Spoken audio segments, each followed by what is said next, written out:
안녕하세요. 김대영의 혈액사랑 혈액내과 전문의 김대영 교수입니다. 오늘 이 시간에는 제 유튜브 구독자 1000명 돌파를 기념해서 여러분들께 감사의 마음을 전달해 드리며 또 요즘 이슈가 되고 있는 코로나 관련된 여러 가지 사항에 대해서 한번 정리를 해드리는 시간을 갖도록 하겠습니다. 과연 혈액질환, 혈액암 환자가 코로나 예방접종을 받아야 할까요? 일단 제 결론부터 말씀드리면 받으시는 게 훨씬 더 유리합니다. 이제 왜 그런지에 대해서 차분차분히 설명을 드려보겠습니다. 일단 이 동영상을 제가 찍고 있는 이 현재 가장 빠른 시점에 있어서의 그 코로나19 관련된 일반적인 상황에 대해서 살펴보면은 2021년 7월 25일 현재 우리나라 질병관리본부에서 발표한 수치를 보면은 각 나이별로 해서 100만 명당 발생자와 100만 명당 사망자가 이렇게 공개되어 있습니다.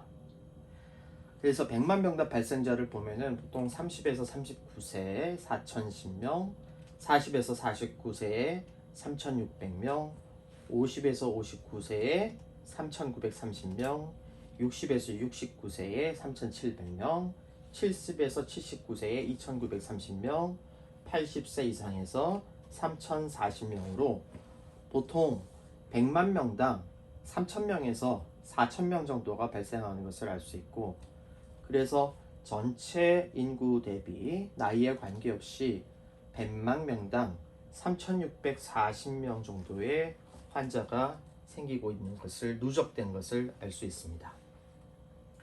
그런데 이 코로나19와 관련돼서 사실 심각한 것은 발생 자체보다는 사망자가 더 문제가 되겠죠. 코로나19를 걸린 다음에 깨끗하게 나오면 사실 큰 문제가 없는데 100만 명당 사망자 숫자를 보면은 젊은 연령대에 해당하는 30에서 39세 연령에서는 100만 명당 1.2명 정도밖에 사망하지 않습니다. 그런데 이 사망자의 숫자가 나이가 드실수록 점점점 올라가서 60대에서 69세 사이에서는 100만 명당 38명, 70에서 79세 사이에서는 159명, 80세 이상에서는 무려 559명이나 사망을 합니다.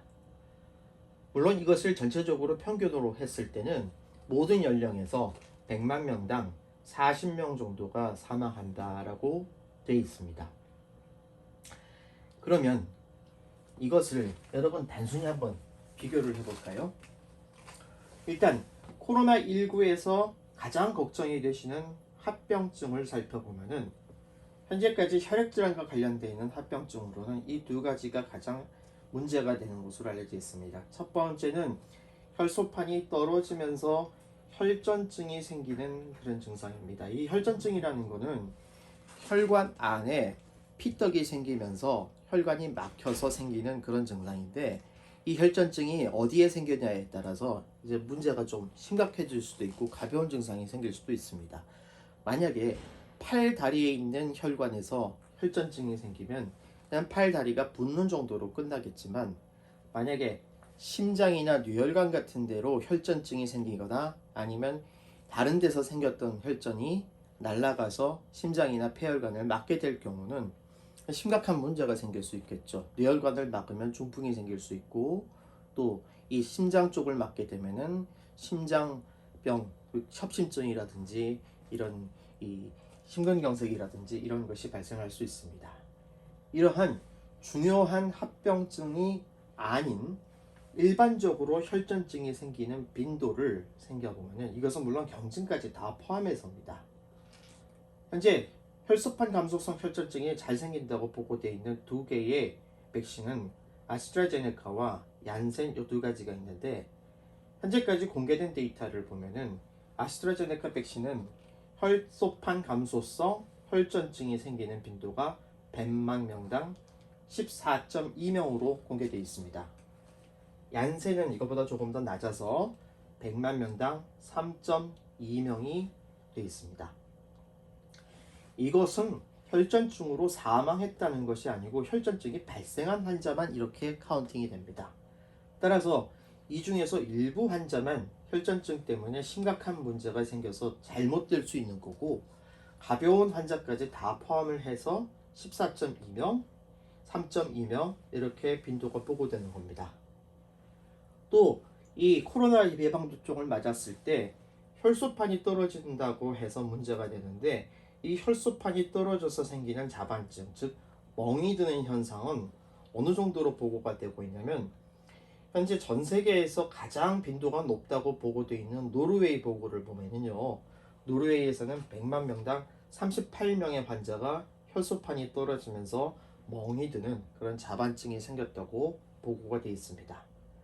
물론 혈소판이 심각하게 떨어지면 이걸로 출혈이 생길 수도 있겠고, 이 심각하게 떨어진 게 치료가 잘 안 돼서 또는 회복이 안 돼서 나중에 결국 출혈의 문제로 잘못되는 분들도 생기겠죠. 그렇지만 제가 실제로 진료실에서 보면은 이 혈소판 감소성 자반증이 잠깐 일시적으로 생겼던 분이라고 하더라도 어느 정도 시간이 지나면은 혈소판이 정상으로 돌아오면서 멍이 점차 흡수가 되고 좋아지는 분들이 대부분입니다. 그래서 이 38명 중에서도 아주 일부만 실제로 문제가 되겠죠. 그래서 현재까지 우리가 보고한 바에 따르면은 코로나 예방접종을 맞고 실제로 사망에 걸리는 경우, 즉 코로나 예방접종을 맞았는데 예방접종을 맞았음에도 불구하고 돌파 감염이라는 게 생겨서 코로나 감염이 생기는 경우 실제로 보고가 있죠. 그런 분들의 빈도가 0.001%라고 연합뉴스에 보고가 된 적이 있습니다. 이것은 미국의 CDC라고 해서 미국의 질병관리본부에서 보고한 그런 수치입니다. 그러면은 100만 명당 우리가 기준으로 생각을 해볼까요? 100만 명은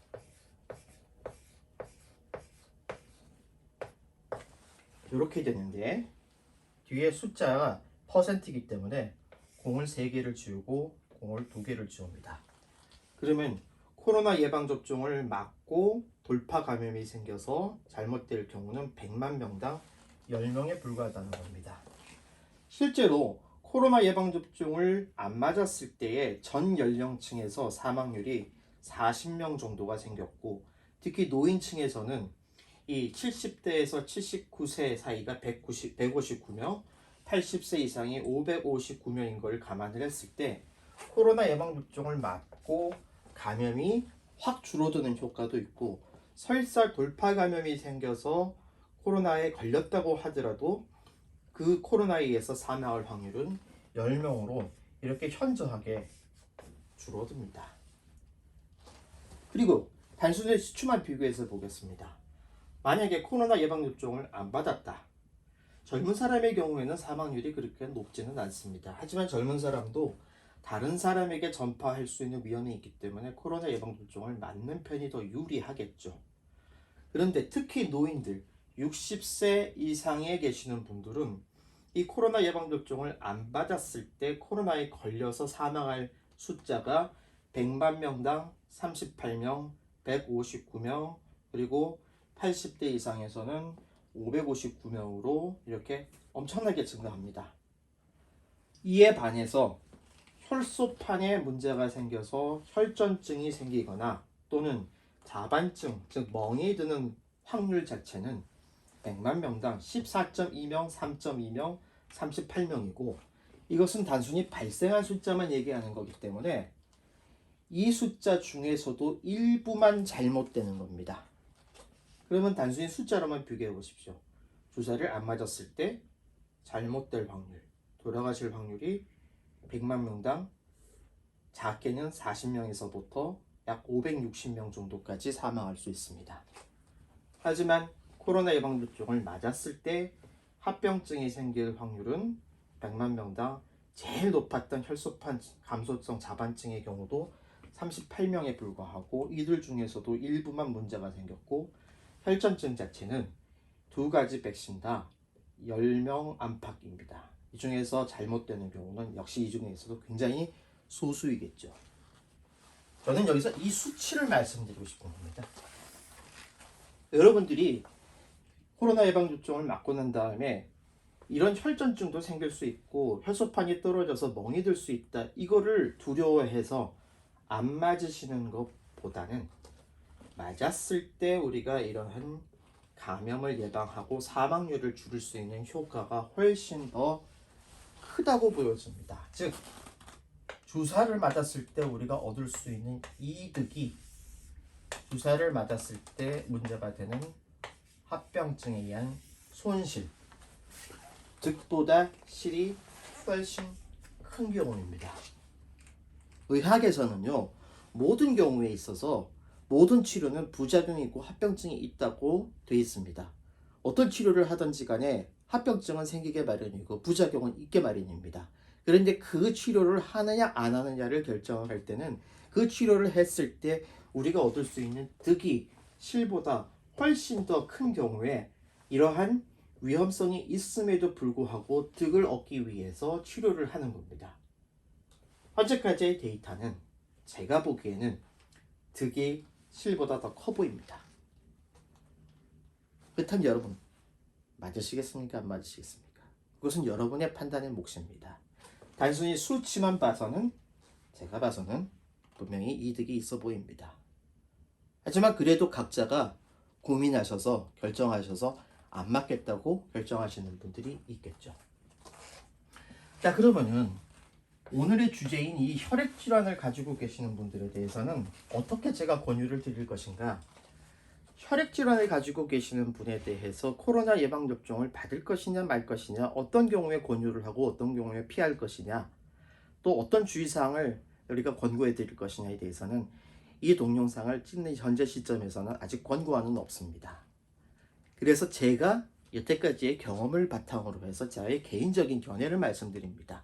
나중에 공식적인 권고안이 나오게 되면은 그때는 또 얘기가 달라질 수 있습니다만, 제가 일반적으로 생각하는 두 가지의 상황을 보면은 혈액 질환을 가지고 계시는 분들은 그게 혈액암이든지 아니면 암이 아닌 양성 질환이든지 간에 어떠한 이유에서든지 이 두 가지 중에 하나 또는 두 개의 문제가 동시에 있을 수 있습니다. 첫 번째는 면역이 저하되는 문제가 있습니다. 자, 면역이 저하된다는 것은 물론 백혈구 중에서 호중구가 떨어질 수도 있고요. 그리고 림프구가 떨어져 있는 경우도 있을 수 있고, 단순히 숫자의 문제가 아니라 이러한 호중구나 림프구 자체의 기능상의 문제가 있을 수도 있습니다. 또 이런 호중구나 림프구가 떨어져 있는 이유 자체가 병 자체가 문제가 되는 경우가 있을 수 있고, 여러 가지 항암 치료를 받는 것 때문에 문제가 생기실 수도 있습니다. 그러면 이러한 상황에서 이러한 생각을 할 수 있는데, 면역이 떨어졌는데 내가 과연 이 예방접종을 받아야 될까? 오히려 예방접종을 받음으로써 내가 면역력이 약한 상태인데 이러한 면역기능이 약한 상태에서 문제가 생기지 않을까라고 생각할 수 있는데, 제 생각은 좀 다릅니다. 면역이 떨어져 있으니까 만약 코로나가 우리 몸에 들어오게 되면은 앞서 말씀드린 이러한 나이별로 올라가는 사망률보다 분명히 더 사망률이 올라갈 가능성이 많습니다.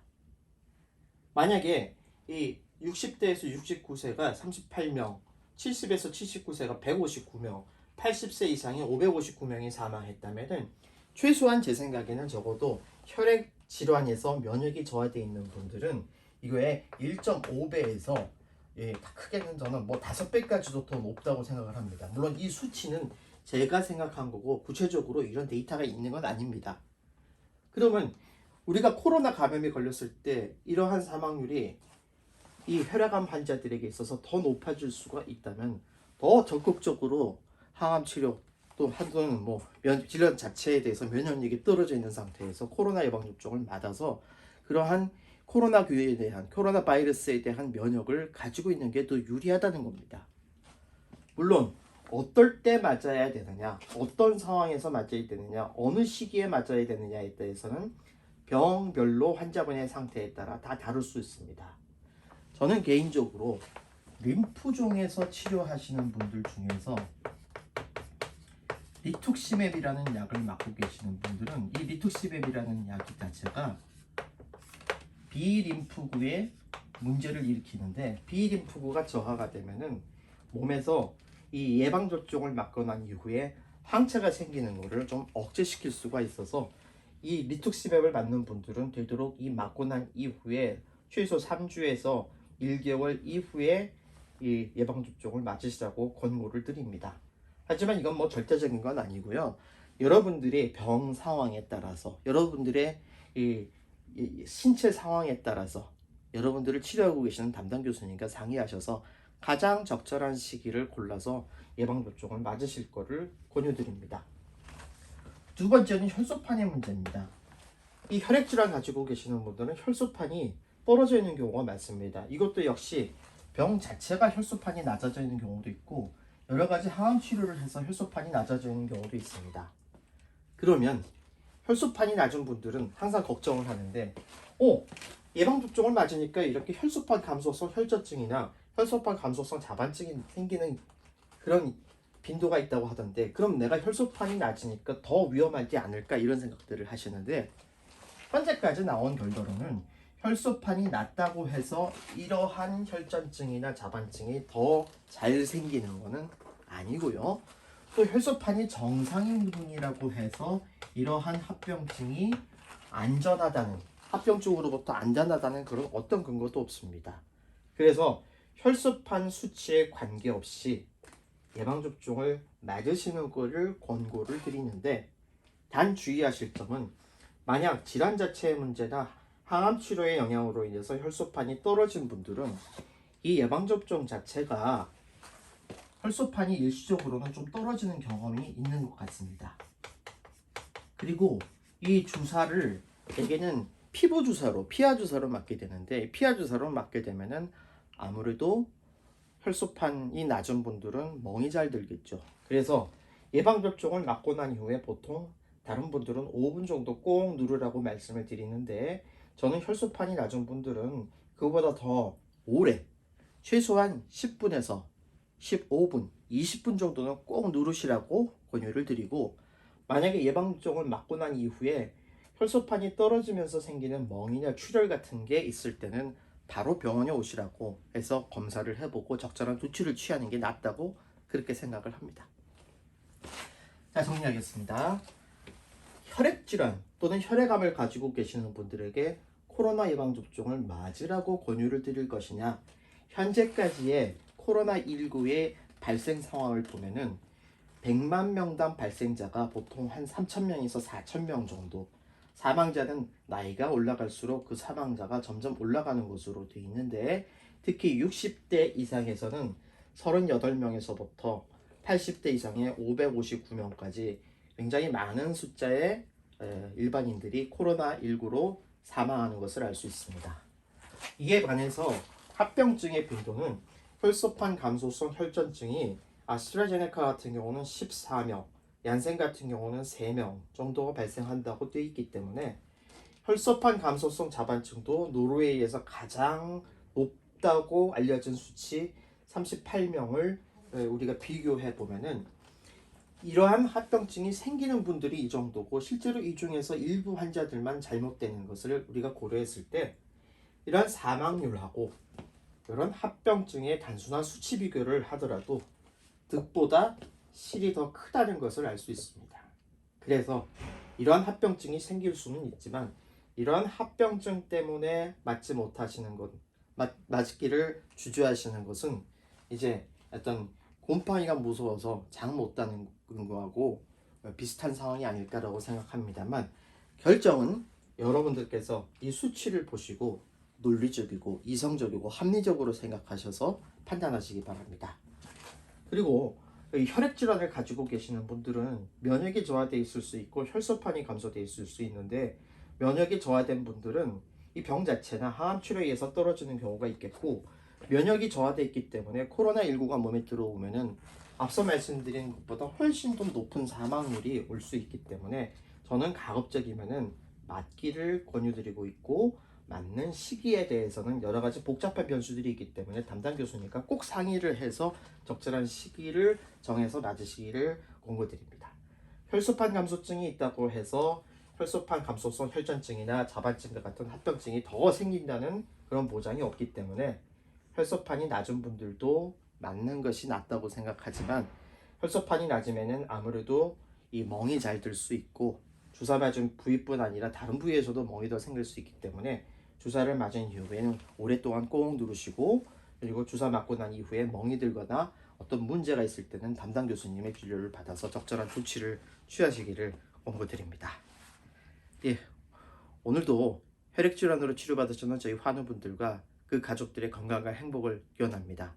그리고 오늘 이 시간에도 코로나19와 싸우고 계시는 저희 의료진들, 그리고 많은 수고를 하고 계시는 관계자 여러분들께 진심으로 감사의 말씀을 드립니다. 코로나19가 우리가 이길 수 있는, 언젠가는 그냥 가볍게 넘어갈 수 있는 질환이 되어서 우리가 더 이상 걱정하지 않고 환자분들을 잘 치료할 수 있는 그런 시기가 오기를 진심으로 기원합니다. 감사합니다.